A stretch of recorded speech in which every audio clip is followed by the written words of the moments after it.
Hi everyone, welcome back to my channel and welcome to this video. Today I'm going to show you how to diagnose a paper jam issue on the tray, input tray on an HP LaserJet Pro M130fw.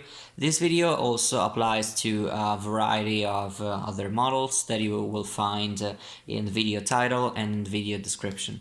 But before, you need to understand what causes a printer to display a jam error, and let's debunk a myth that most people think when they see a paper jam. A paper jam cannot be resetted. It's not possible. I mean, the printer, when it displays a paper jam, doesn't detect the presence of the paper on a sensor, or it detects the presence of paper on a sensor and it expects it to not be any paper there. So you cannot reset paper jam error code or error in general. So you need to understand what causes that error and how to fix that. First of all, let's see what a printer does when it correctly works and correctly loads paper, because that's something very important, understanding what happens when a printer picks up paper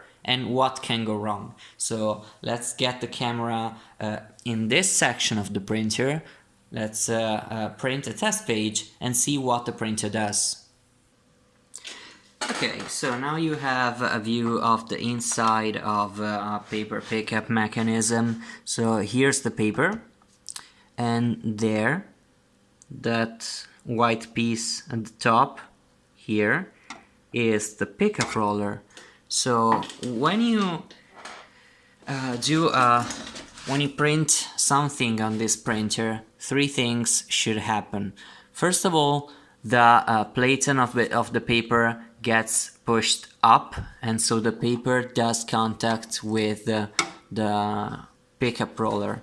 Then the pickup roller does a single turn, and that is very important. It must be a single turn, not 2, 3 or 4 turns to pick up a single sheet of paper. And then at the end of the print job, the paper gets pushed back down. So let's see that in action. Paper gets pushed up, roller does a single rotation, and then at the end of the print cycle, paper gets pushed back down. And that's what a correct Mi dispiace, ma non posso aiutarti. Who asked for your help, Windows 11 Assistant?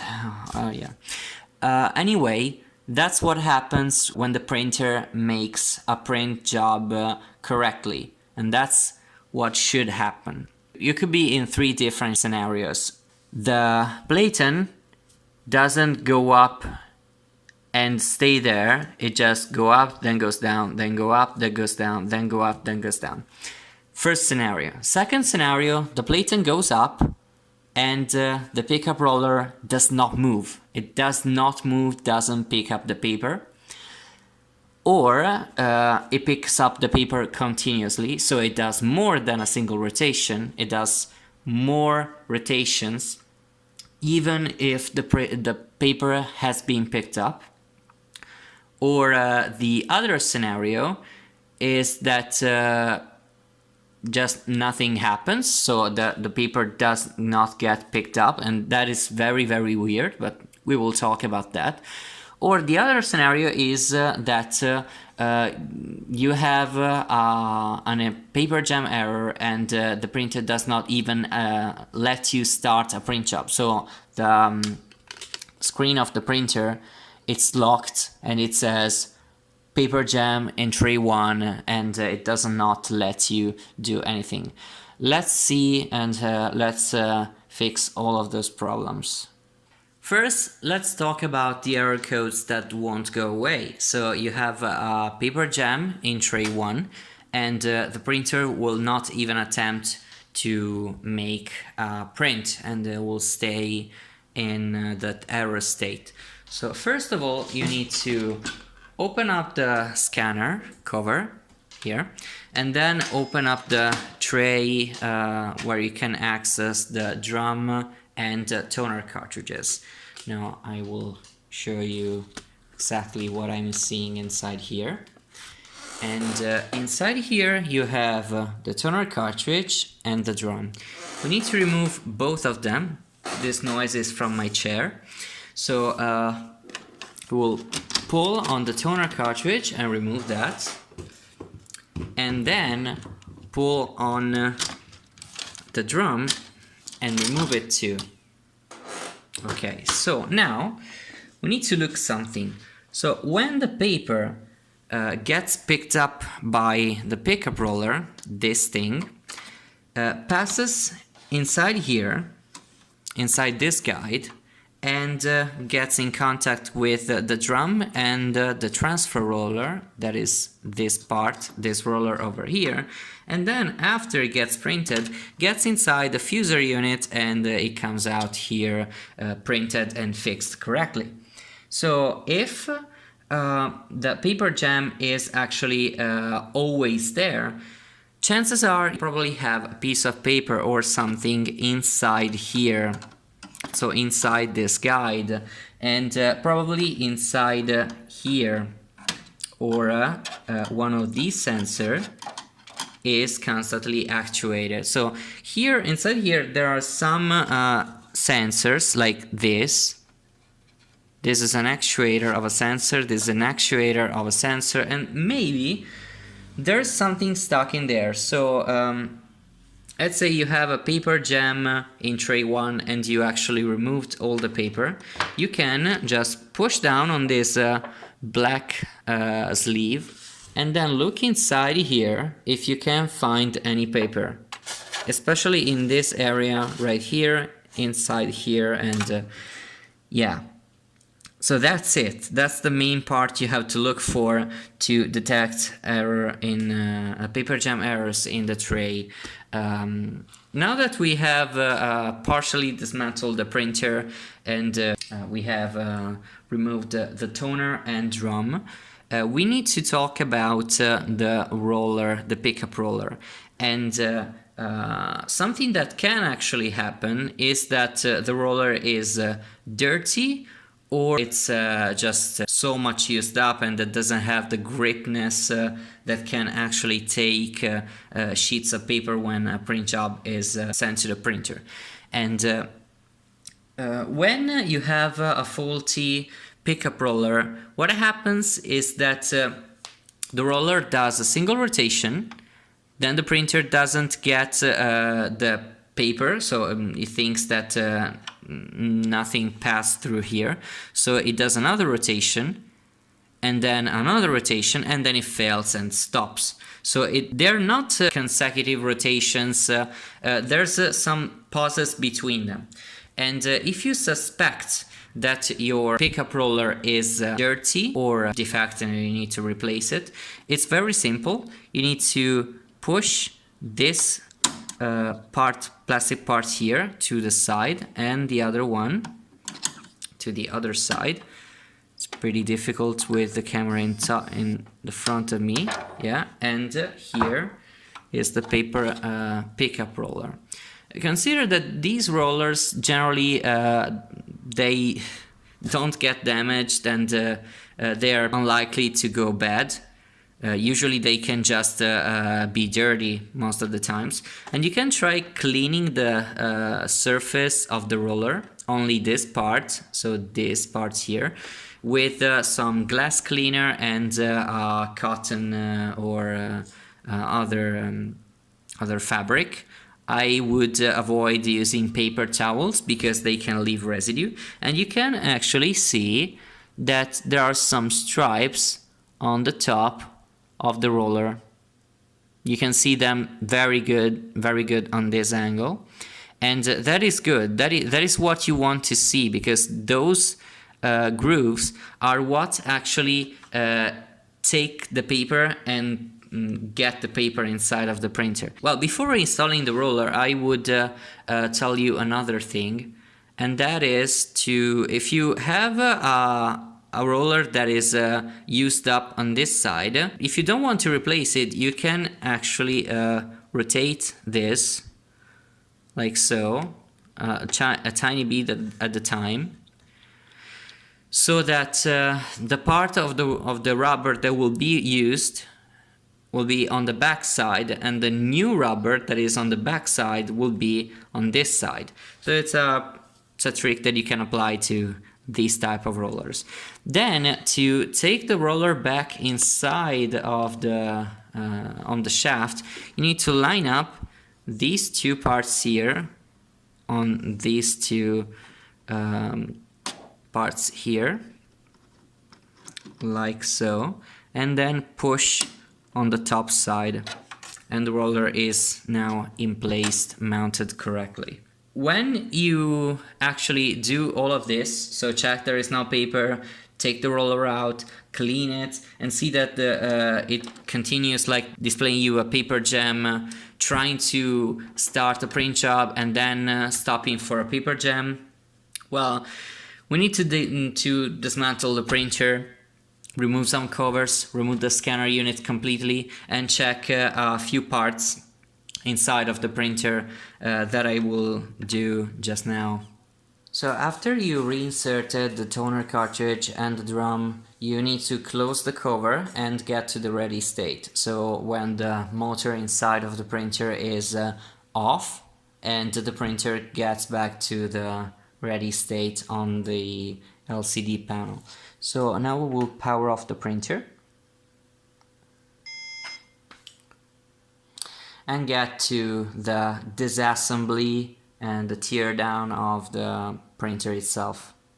Okay, as you have seen, I have rotated the printer to the back and disconnected the power supply cord, and now we need to remove this black screw over here. Okay, and at the other side, it's better if I rotate the camera. Okay, here there's another screw, and it's the same type of screw, same length, so you don't need to differentiate those screws.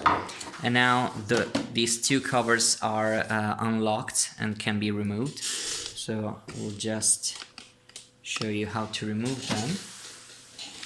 You just need to push on the back side here, and at the bottom you just need to undo some clips. Let me see if I can show you better. So unclip at the bottom and here, and you should be able to remove this cover.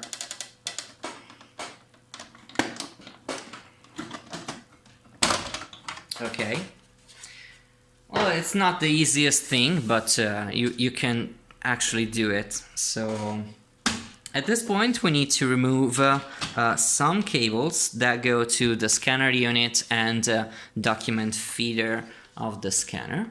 So I will show you here how to do it. Here there's this cable that needs to be disconnected. This is a flexible flat cable, so you need to be very careful not to damage it. Then there's this flat cable over here, same thing, you need to wiggle this around and disconnect it. And there's a cable, grounding wire with a screw that we need to remove at the back. So let's move the printer to the back, and you will see that here there's that wire, and it's fixed in place here with the screw. So we need to remove this screw, and the cable is now free. So now what we need to do is move the printer to this side again and remove the plastic cover that covers the cables of the scanner unit. And for that you just need to pry at the cover on this side. I think it's this side, yeah, and it gets off. There's a clip here and several clips. Okay, so now we need to remove from here those cables and the ferrite core of the scanner units and the grounding wire. So now let's remove these cables. Okay, and they are removed. So at this side there's the mechanism to release the scanner unit. So you can see here there's a button. Okay, you need to press this button and at the same time push down on the scanner units.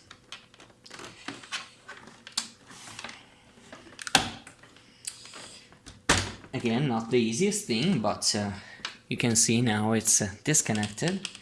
So you can remove this and slide it off from the other hinge. And we have removed the scanner unit.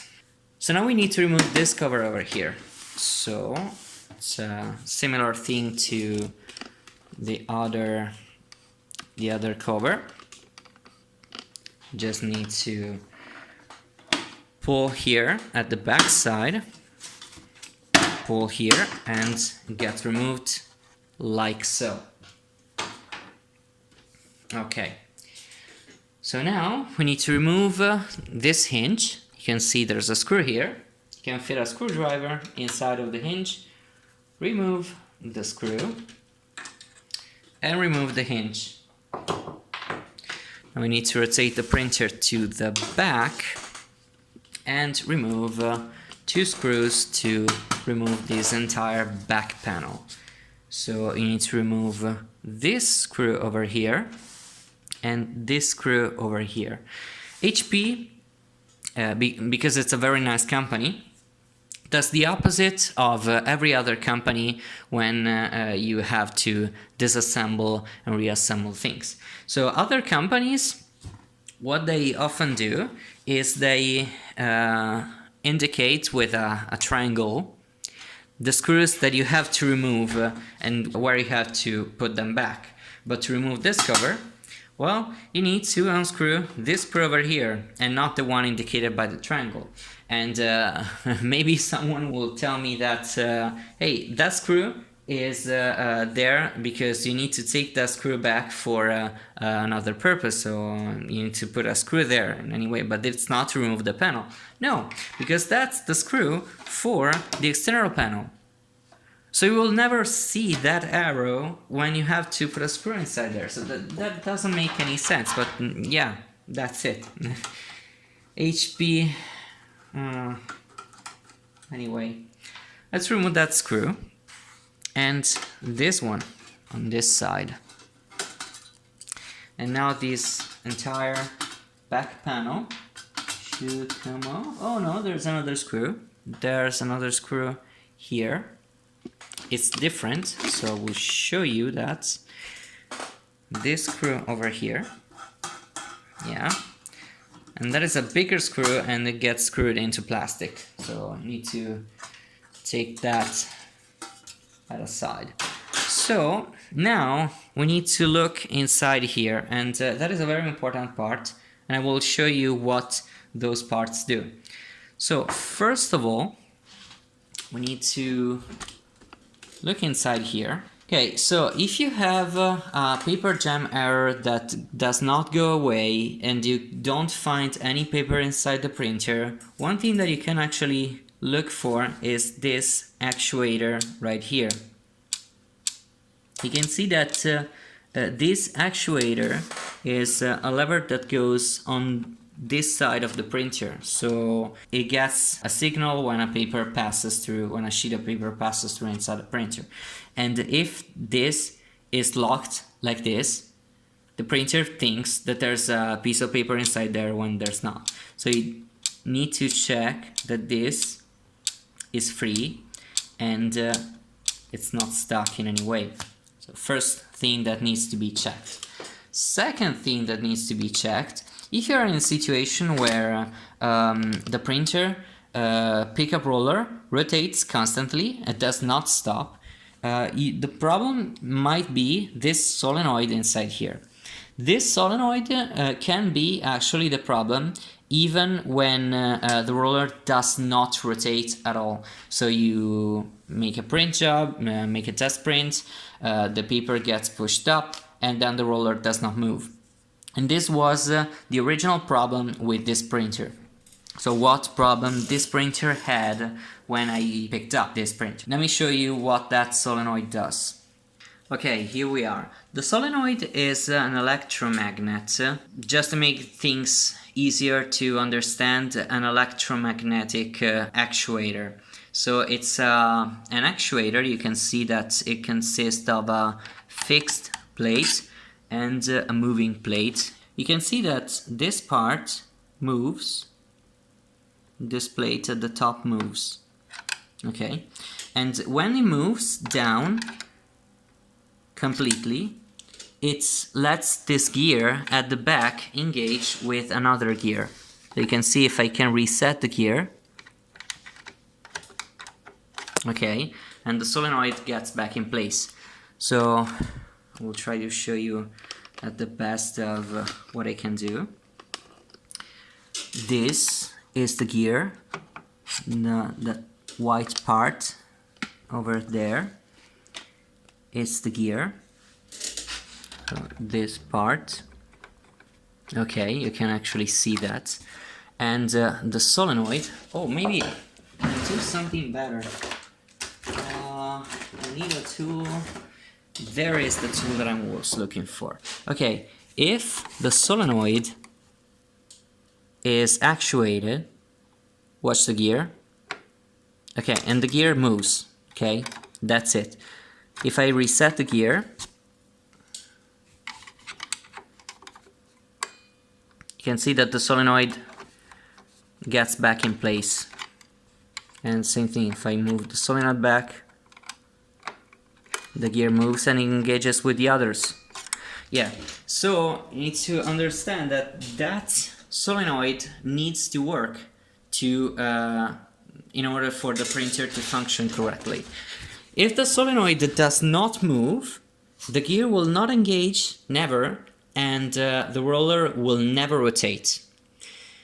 And that is a pretty rare circumstance, but can actually happen because, well, that is what was happening with this printer. And what actually fixed it was just doing this with the solenoid a bunch of times.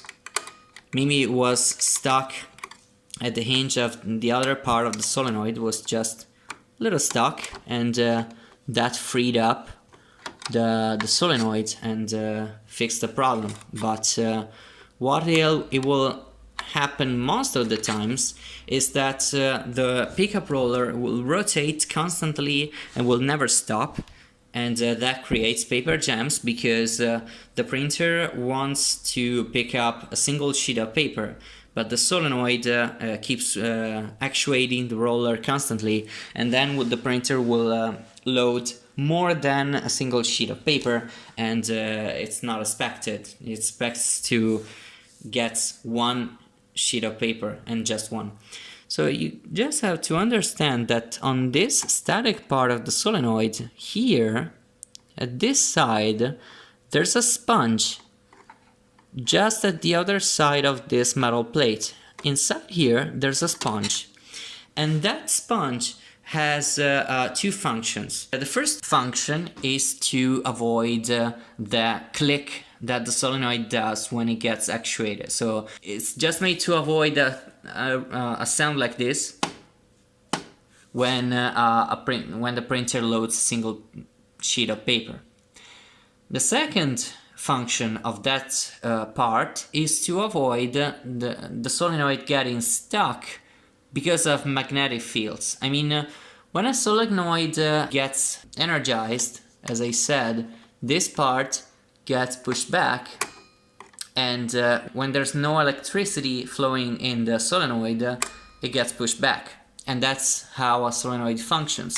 But when you don't have that sponge in the middle, can actually happen that the solenoid will stay down even when there's no energy in it, because the two parts of the solenoid are clamped together by a magnetic force.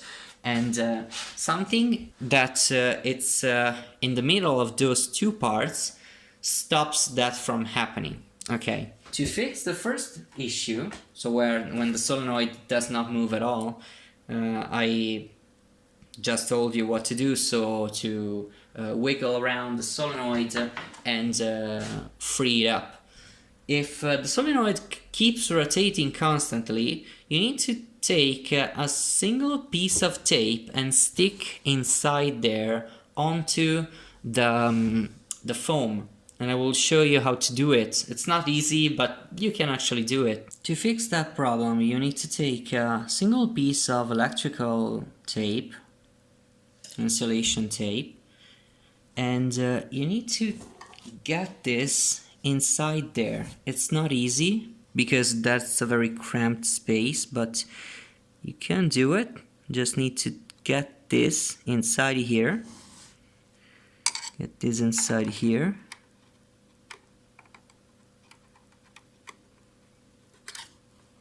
Okay, and then get this sticked up to the bottom side of the solenoid. Maybe this. It's better. Oh yeah. So stick this down on that foam pad. And you can see that it's in place now. It's not perfect. I mean, it's not in the perfect position, but you just need to avoid that the foam part gets sticky over time and it gets stuck at that moving part. If you get a piece of tape and you glue it on that foam, well, now this part can no longer get stuck on here. So that's a way to fix these solenoids.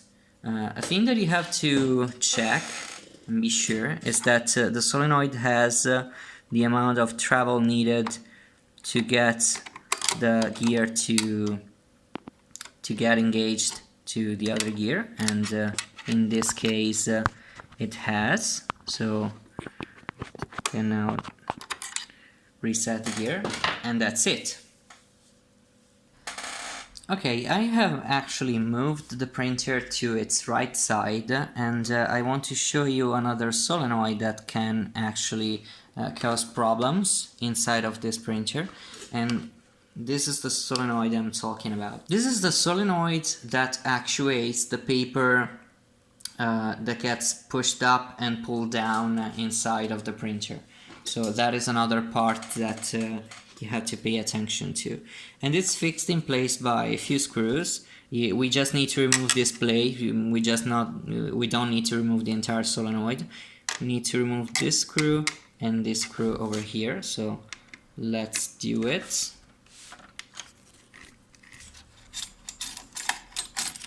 And you can see this solenoid is so much more exposed than the other one, and it's easier to access and do the modification that we did to the other one.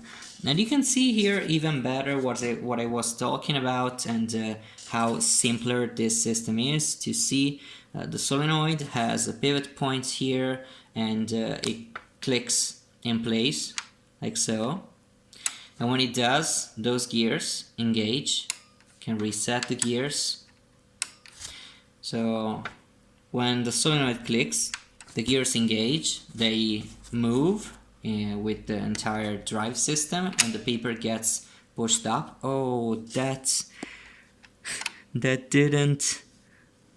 Oh yeah, I thought I screwed up, but I didn't. Okay, and the paper gets pushed up. So the gear gets at the other side, so reset, and it actuates again, and the paper gets pulled down. So that's how the system works.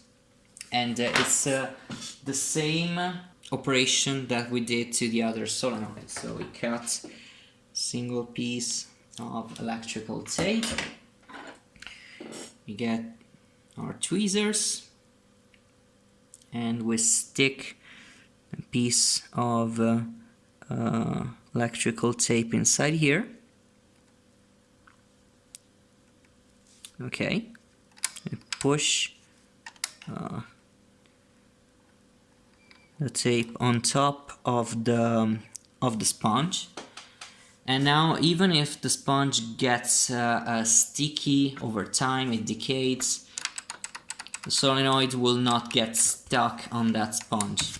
So that's it. Now we need to move on to the reassembly of the printer, final test, and see if everything works correctly. Now this video is getting way too long. Well, I will show you the reassembly of the printer, but I will not tell you every single thing like I did with the disassembly, because yeah, it's pretty easy. The disassembly of this printer is obviously the opposite of the disassembly, and you know, just a few screws and nothing too difficult. So 2 screws here. Let's move to the back. Let's get this metal plate at the back side. There are 4 clips here that need to line up with the clips here, like so. Okay, so now we need the silver screw here. Now we need a black screw and this screw, then another black screw here. So now we need to get back the hinge. Hinge goes back. Another silver screw. And we need to get the scanner back. And at this part I will let you see with a little bit more attention, because it's a pretty complicated part. So let's get closer. So first of all, let's be sure that all the cables are at the top side and don't get jammed inside here. Then we need to get the left hinge slit inside of that point. Okay, and then we need to get the right hinge in place, so it just gets inside there. So first you get the front side of the hinge, then the back side of the hinge, and then you pull. Okay, and that's in place. Now we need to take back all the connectors inside here and connect on the main board. So I'll show you this. So first of all, let's get this cable out of the way. It gets inside here, inside this hole over here, and yeah, like so. Then this cable over here gets inside this hole.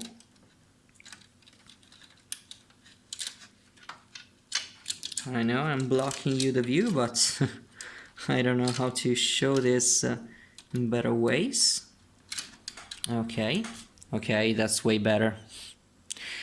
So you can see now the cable is inside here, and it's in place. Now this cable goes inside here. You can just pull on the other side of the cable and gets clipped in like so. Okay. Then if everything is in place correctly, you can take this cover at this side, take this to the back side, then to this side, and then push down. Okay. So now let's get all the connections back in place. So first of all, the little flat cable. Okay. Then the bigger flat cable. Okay, and then the screw terminal at the back for the grounding wire.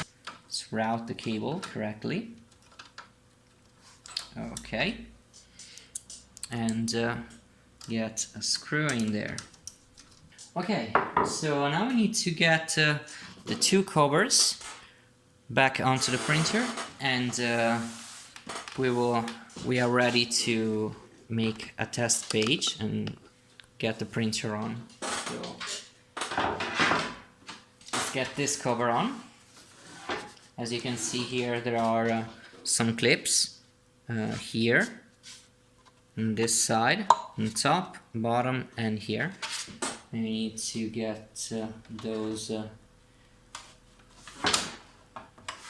inside here. Okay. Then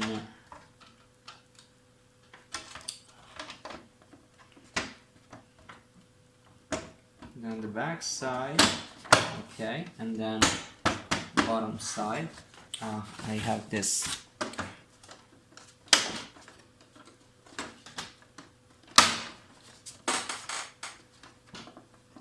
And that's in place. Okay. Let's get the screw back. Move the printer to the other side. Similar thing to the other side, some clips all around.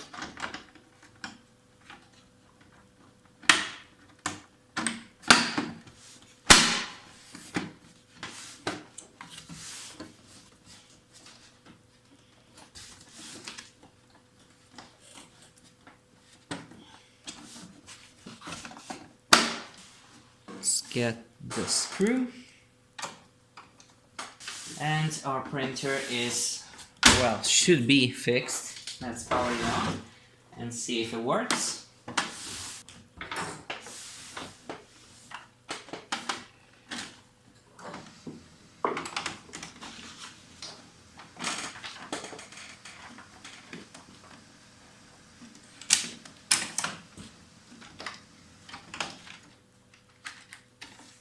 Okay.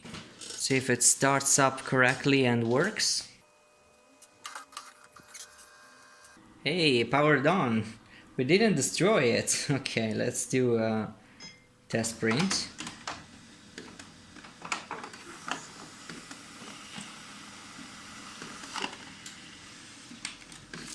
And everything is working correctly. Yeah, didn't take the paper down, even take the paper down after finish the print job. So thank you for watching this video. I hope it has been useful for you. I know it has been long, but hey, it's pretty difficult operation to put that piece of tape on that solenoid at the back, and even to reach that part you need to disassemble everything. So thank you for watching, and hope you have a good day, and see you in the next video. Bye.